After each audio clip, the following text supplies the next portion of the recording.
Megastar Chiranjeevi తాజా చిత్రం ఖైదీ number 150 ఈ సంక్రాంతికి ప్రేక్షకుల ముందుకొచ్చేందుకు సిద్ధంగా ఉంది. ఇప్పటికే సెన్సార్ కార్యక్రమాలు కూడా పూర్తి చేసుకున్న ఈ సినిమా ఎడిటింగ్ విషయంలో చిరుకు, నిర్మాత చెర్రీకి, డైరెక్టర్ వివి వినాయక్ తో గ్యాప్ వచ్చిందట. ఈ విషయంలో చిరు, వినాయక్ చెర్రీలకు వార్నింగ్ కూడా ఇచ్చినట్లు ఇండస్ట్రీలో వార్తలు వినిపిస్తున్నాయి. సంక్రాంతికి చిరు ఖైదీ నెంబర్ 150తో పాటు గౌతమిపుత్ర శాతకర్ణి మధ్య పోటీ టఫ్ గా ఉంది.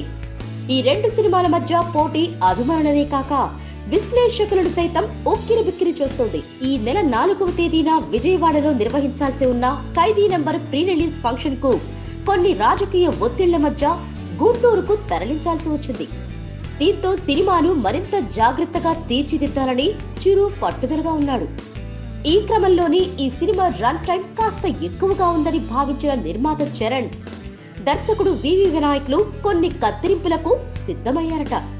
కానీ చిరంజీవి మాత్రం సీన్లు కట్ చేస్తే సినిమాలో ఫెయిల్ మిస్ అవుతామని, ఏ మాత్రం కత్తిరించద్దని వాళ్ళిద్దరికి వార్నింగ్ కూడా ఇచ్చాడట. దీంతో చెర్రీ కత్తిరను పక్కన పడేశాడట.